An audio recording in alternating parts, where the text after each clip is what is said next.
तो practice set कर रहे थे हम लोग इस चैप्टर के लिए और लास्ट लेक्चर में क्वेश्चन नंबर 92 तक किया था हमने। अब आता है क्वेश्चन नंबर 93, काफ़ी इंपॉर्टेंट है, AIIMS का पूछा वो क्वेश्चन है कि व्हेन 2 फिनाइल इथाइल ब्रोमाइड, एक कंपाउंड दे रखा है इन्होंने 2 फिनाइल इथाइल ब्रोमाइड। स्ट्रक्चर बनाओगे कुछ इस तरह का होना चाहिए,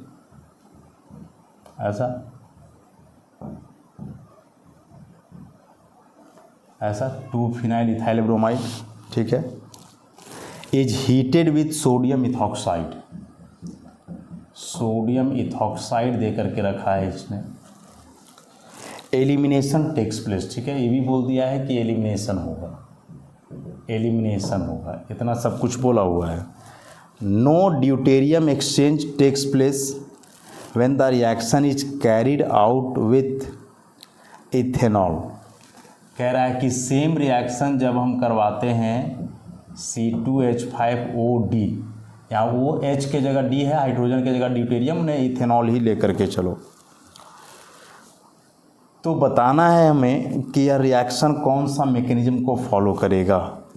E1 को फॉलो करेगा, E2 को फॉलो करेगा, E1CB फॉलो करेगा कि D में E2 और E1CB दोनों फॉलो करेगा, या दोनों में कोई एक।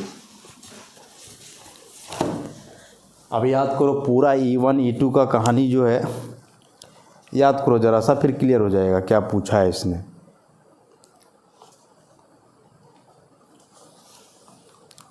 पूरा कहानी क्लियर हो जाना है।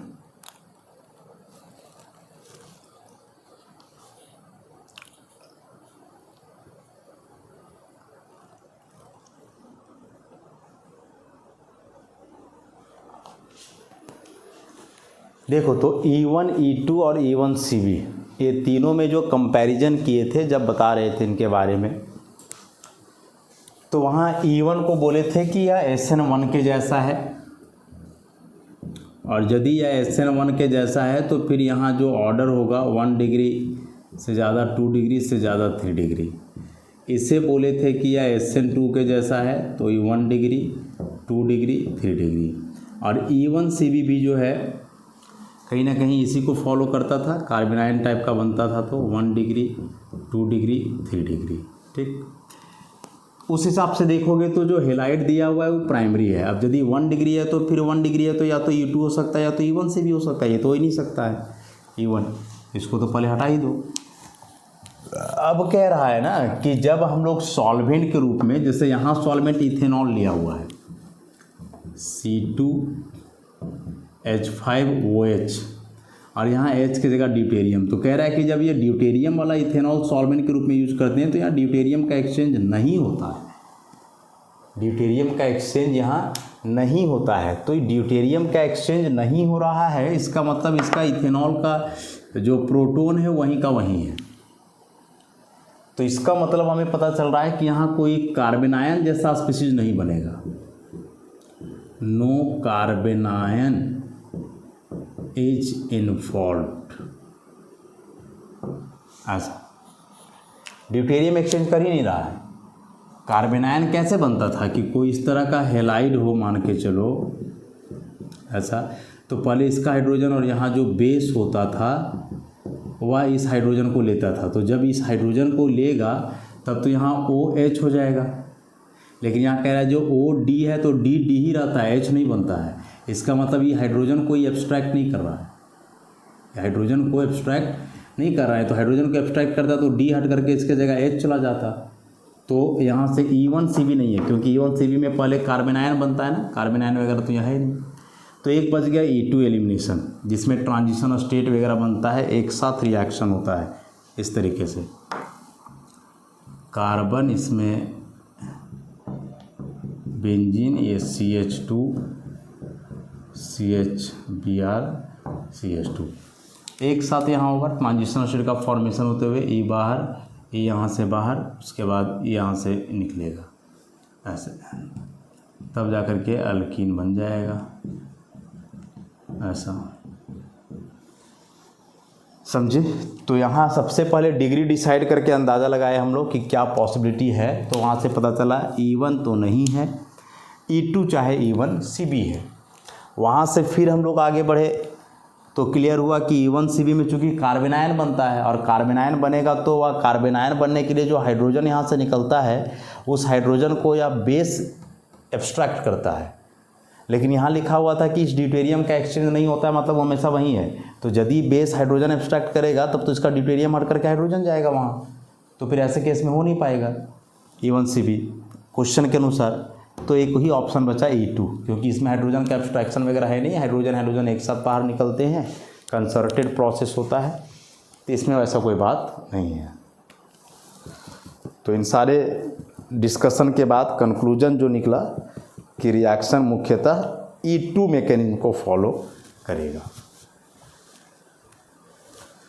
तो आगे देखें क्वेश्चन नंबर 94। ये तो था ना कंसेप्चुअल क्वेश्चन था, इसलिए बोले शुरुआत में कि AIIMS का पूछा हुआ क्वेश्चन है, एम्स का। नेक्स्ट रिएक्टिविटी ऑर्डर है वही हेलोइरिन दे करके न्यूक्लियोफिलिक सब्स्टिट्यूशन रिएक्शन में।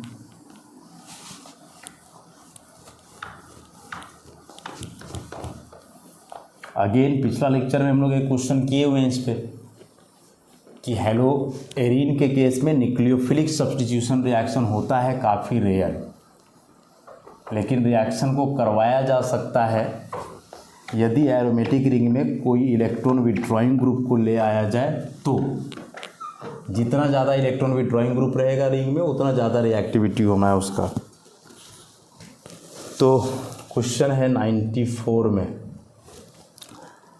वही न्यूक्लियोफिलिक सब्स्टिट्यूशन रिएक्शन में रिएक्टिविटी ऑर्डर पूछा है। ठीक है, 4 दिए हुए हैं, चारों कंपाउंड को ज़रा देख लो। एक कंपाउंड ऐसा है, दूसरा कंपाउंड कुछ इस तरीके का,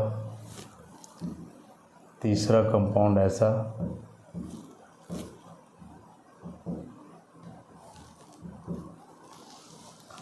और एक चौथा कंपाउंड इस तरह का।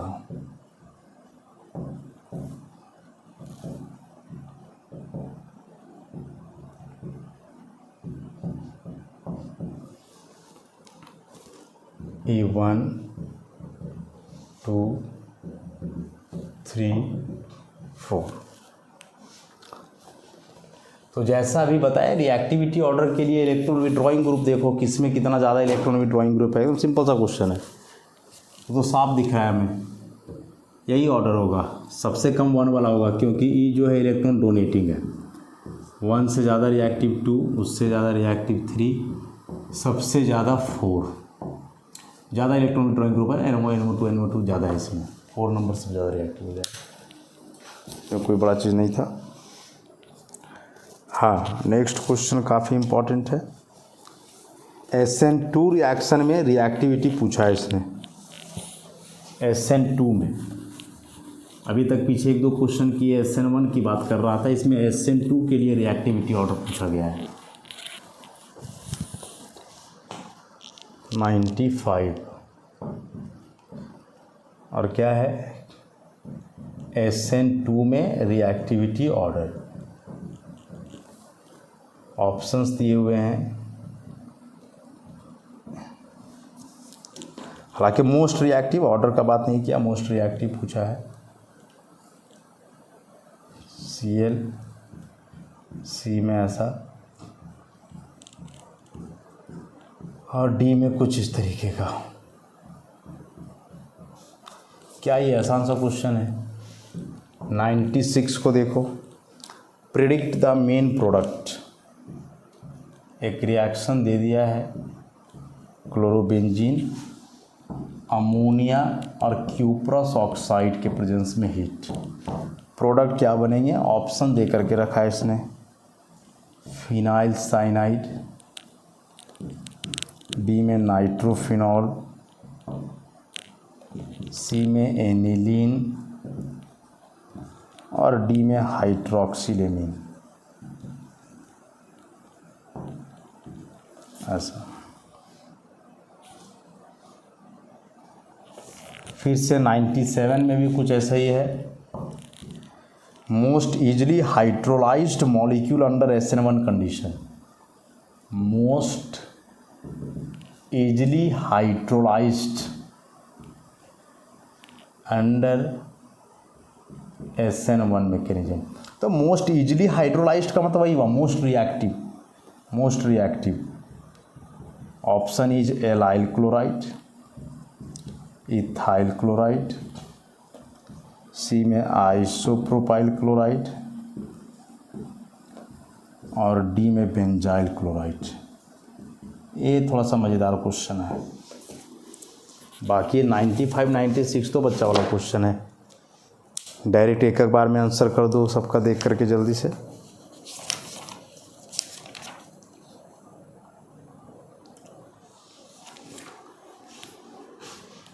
SN2 में रिएक्टिविटी ऑर्डर क्या होता है? सबसे ज़्यादा मिथाइल हेलाइड का, फिर 1 डिग्री 2 डिग्री और सबसे कम 3 डिग्री का, सबसे कम 3 डिग्री का, 1 डिग्री 1 डिग्री 2 डिग्री 2 डिग्री। तो यही दोनों में फैसला करना है। इसमें भी 1 डिग्री में देखोगे तो यहाँ सब्स्टिट्यूएंट है, बल्कि ग्रुप है, यहाँ नहीं है, तो ए नंबर हो जाएगा बिना सोचे समझे इसमें।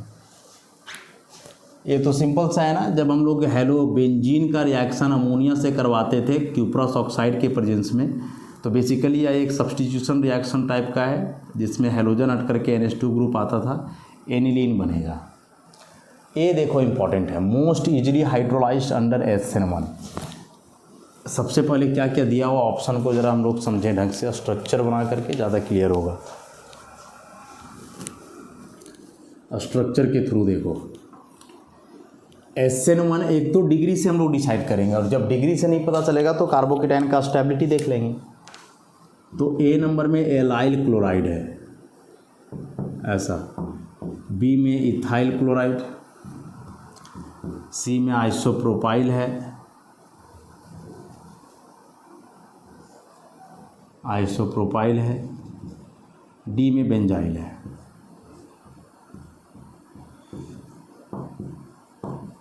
अब डिग्री पे लेकर के चलोगे तो फिर 1 डिग्री 2 डिग्री 1 डिग्री 1 डिग्री, तो ये 2 डिग्री भले है लेकिन 2 डिग्री अल्काइल ना है, जबकि यहाँ तुम्हारे पास बेंजाइल अवेलेबल है, तुम्हारे पास एलाइल अवेलेबल है।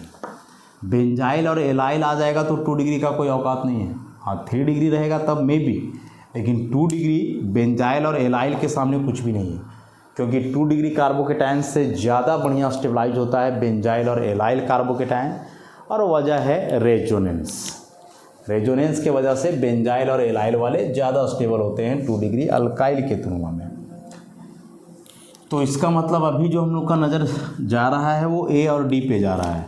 रेजोनेंस तो इन दोनों में है, प्लस यहाँ आएगा तो इधर रेजोनेंस करेगा, प्लस इस पे आएगा तो ये रेजोनेंस करेगा। अब देखो कि दोनों में से रेजोनेंस ज़्यादा किस में है? ऑब्वियसली बेंजीन वाले में, क्योंकि इसमें 3 पाई बॉन्ड है, जितना ज़्यादा पाई होता है उतना ज़्यादा रेजोनेंस होता है। इसमें एक ही है तो एक बार रेजोनेंस होकर के ख़त्म, तो सबसे ज़्यादा रेजोनेंस डी में होगा, मैंने सबसे बेहतरीन तरीके से स्टेबिलिटी इस कार्बोकेटाइन का होगा। तो D is the most reactive towards SN1, मतलब सबसे आसानी से हाइड्रोलाइसिस इसी का होगा। ठीक है, इतना सा बात क्लियर रखना है। नेक्स्ट है 98 नंबर में,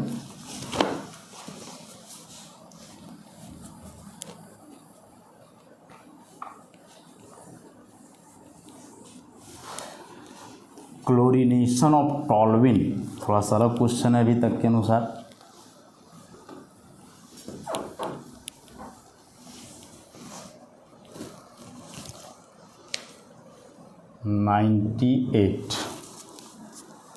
Chlorination of toluene in the presence of light and heat followed by treatment with aqueous KOH gives।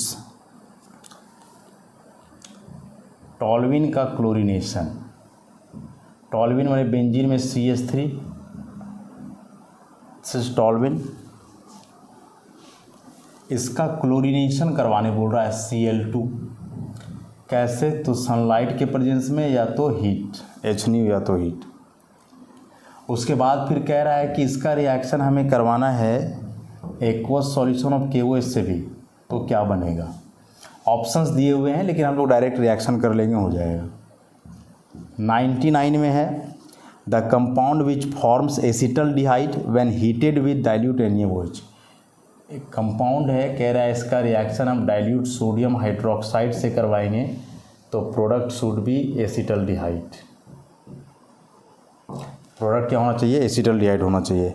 उसके लिए यहाँ कंपाउंड क्या हो सकता है? ऑप्शन है 1,1,1 ट्राइक्लोरोइथेन, बी है 1-क्लोरोइथेन, सी में है 1,2 डाइक्लोरोइथेन और डी नंबर में है 1,1 डाइक्लोरोइथेन। ये दोनों क्वेश्चन काफ़ी ठीक हैं। एक 100 नंबर भी लिखी लें, फिर एक बार तीनों को हम लोग कर लेंगे। कह रहा है which of the following will give yellow precipitate on shaking with an aqueous solution of sodium hydroxide followed by acidification with dilute HNO3 and addition of silver nitrate. कोई कंपाउंड है, ठीक। कह रहा है कि इस कंपाउंड में पहले हम लोग मिलाएंगे एक्वस सोडियम हाइड्रोक्साइड, फिर इसका एसिडिफिकेशन करेंगे डाइल्यूट नाइट्रिक एसिड से और तब इसमें मिलाएंगे सिल्वर नाइट्रेट। तो यहाँ से मिलना चाहिए LOPPT। कौन सा कंपाउंड हो सकता है भाई? 4 ऑप्शन दे करके रखा है। पारा ब्रोमोक्लोरोबेंजीन, बेंजाइल क्लोराइड, सी में है ऐसा, डी नंबर में ऑर्थोक्लोरोटोल्यूइन। ये तीनों बेहतरीन क्वेश्चन है, काफ़ी अच्छे क्वेश्चन। चलो करें इन क्वेश्चंस को ज़रा। ऊपर वाला तो सिंपल सा रिएक्शन है, उसे कंप्लीट कर दो, जो प्रोडक्ट आएगा उसके हिसाब से ऑप्शन मैच करके हम लोग कर लेंगे। तो 98 में जो पूछा है इसने, टॉल्यूइन का हेलोजिनेशन है सनलाइट या हीट के प्रेजेंस में, तो ऑब्वियसली यह बेंजाइलिक सब्स्टिट्यूशन है। यदि यहाँ लेविस एसिड कैटलिस्ट होता तो उस केस में हम लोग न्यूक्लियर हेलोजिनेशन करवाते, लेकिन यहाँ सनलाइट है या हीट है तो इस केस में साइड चेन हेलोजिनेशन होता है ना, बेंजाइलिक कार्बन पे जाकर के हेलोजन जुड़ता है। तो सबसे पहले जब इसका रिएक्शन करवाओगे क्लोरीन से सनलाइट के प्रेजेंस में, तो बेंजाइलिक कार्बन का हाइड्रोजन यहाँ से सब्स्टिट्यूट होगा ऐसा। फिर इसका रिएक्शन करवाओगे एक्वस KOH से, तब जा कर के या सब्स्टिट्यूशन होगा Cl का और वहाँ जुड़ेगा OH। So the product is benzyl alcohol. देखोगे बेंजाइल अल्कोहल कौन सा ऑप्शन में, उसे टिक करना है। मान के चलो कि यहाँ ऐसे रहता Cl2 के साथ AlCl3,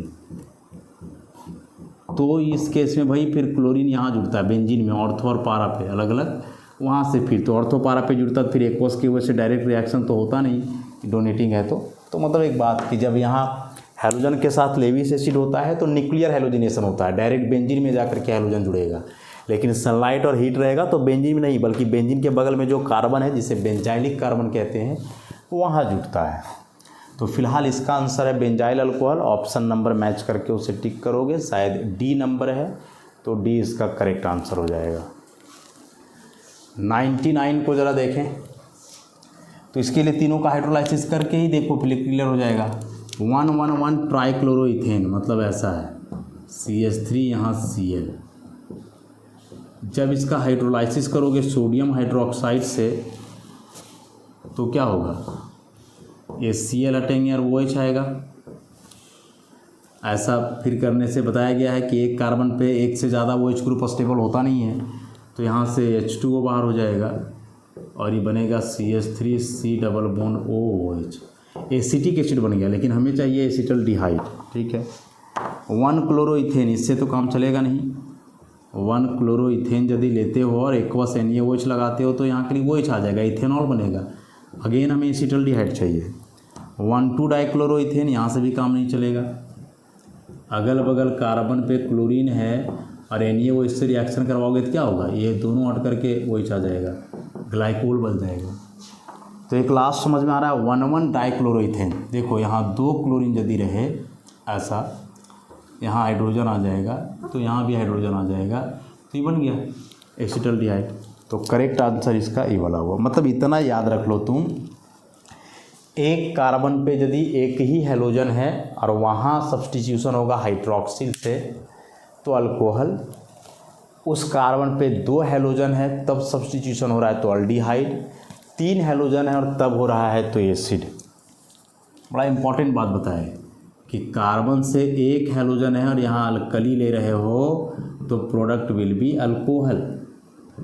कार्बन पे 2 हैलोजन है और यहाँ अल्कली ले रहे हो तो प्रोडक्ट विल बी अल्डिहाइड।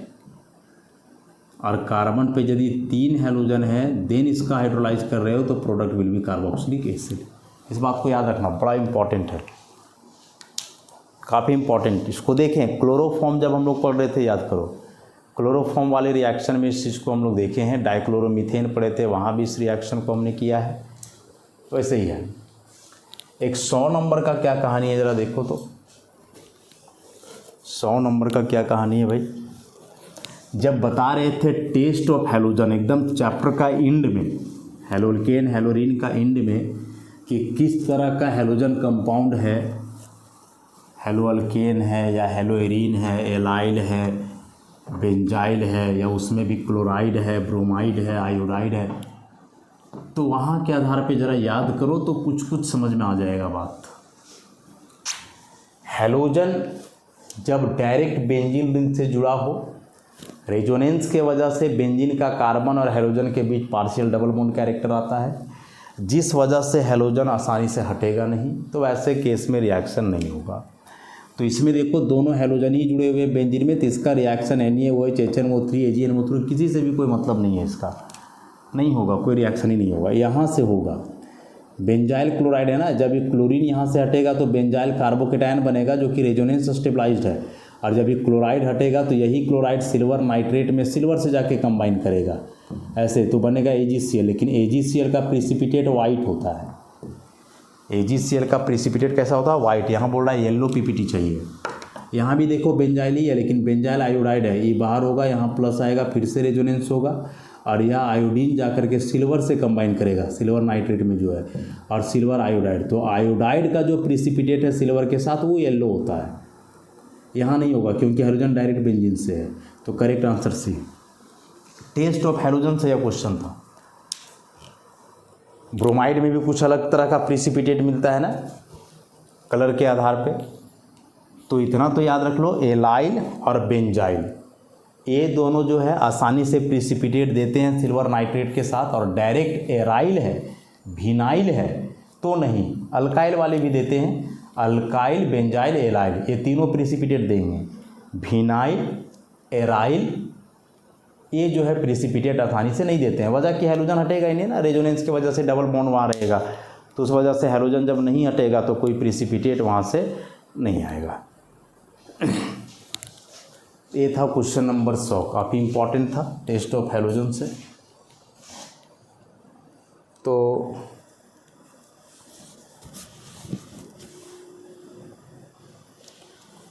एक क्वेश्चन नंबर 101 और 102 भी काफ़ी इम्पोर्टेंट है। कह रहा है कि CH3CH2Br का जब रिएक्शन LiAlH4 से होता है तो इथेन मिलता है, ठीक। लेकिन वही जब रिएक्शन टर्शियरी ब्यूटाइल ब्रोमाइड का होता है LiAlH4 से, तो यहाँ H2 बनता है। क्यों बनता है? ऑप्शन पूछ दे दिया है कि शुरू वाला SN2 रिएक्शन है, बाद वाला E2 है। बी में शुरू वाला E2 है, बाद वाला SN2 है। सी में शुरू वाला SN1 है, बाद वाला E2 है। और डी में शुरू वाला E2 है, बाद वाला SN2 है। तो ये तो सेम ही हो गया ऑप्शन। अरे क्वेश्चन नंबर 102 है, मेजर प्रोडक्ट पूछा है रिएक्शन का। देखो कितना इंपॉर्टेंट क्वेश्चन है। CCl3 दिया है और यहाँ से Cl2 FeCl3 पूछा है, इसका मेजर प्रोडक्ट क्या बनेगा।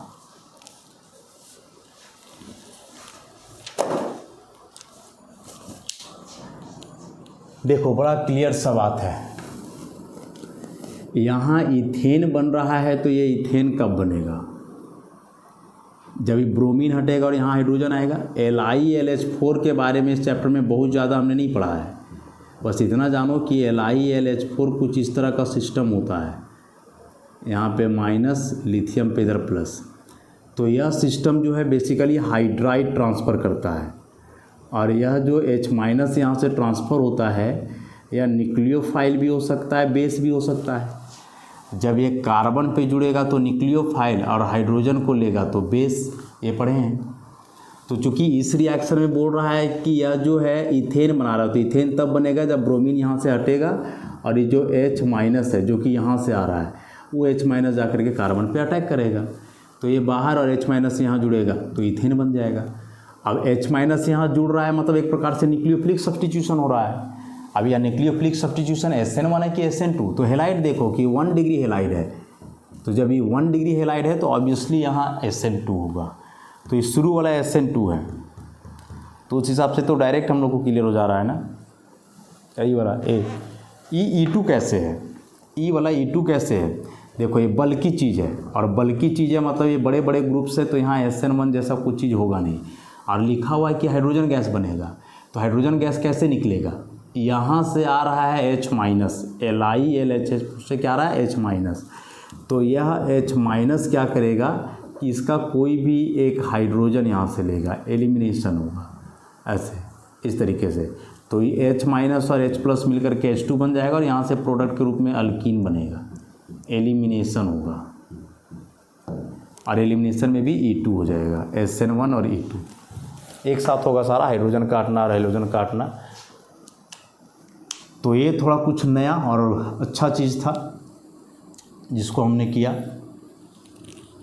तो ऐसे क्वेश्चंस पे भी थोड़ा ध्यान रखोगे, इसके बारे में बहुत ज़्यादा पता नहीं था हम लोग को, तो शायद थोड़ा सा मुश्किल हो रहा होगा, लेकिन बता दिया कि LiLH4 में H- है, और वह H- जो है वह न्यूक्लियोफाइल बेस दोनों का काम करेगा। कार्बन से जुड़ रहा है तो न्यूक्लियोफाइल, हाइड्रोजन ले रहा है तो बेस, यहाँ हाइड्रोजन ले रहा है तो बेस, और बेस है तो एलिमिनेशन करवाएगा, और यहाँ न्यूक्लियोफाइल है तो सब्स्टिट्यूशन करवाएगा SN2 और यहाँ E2।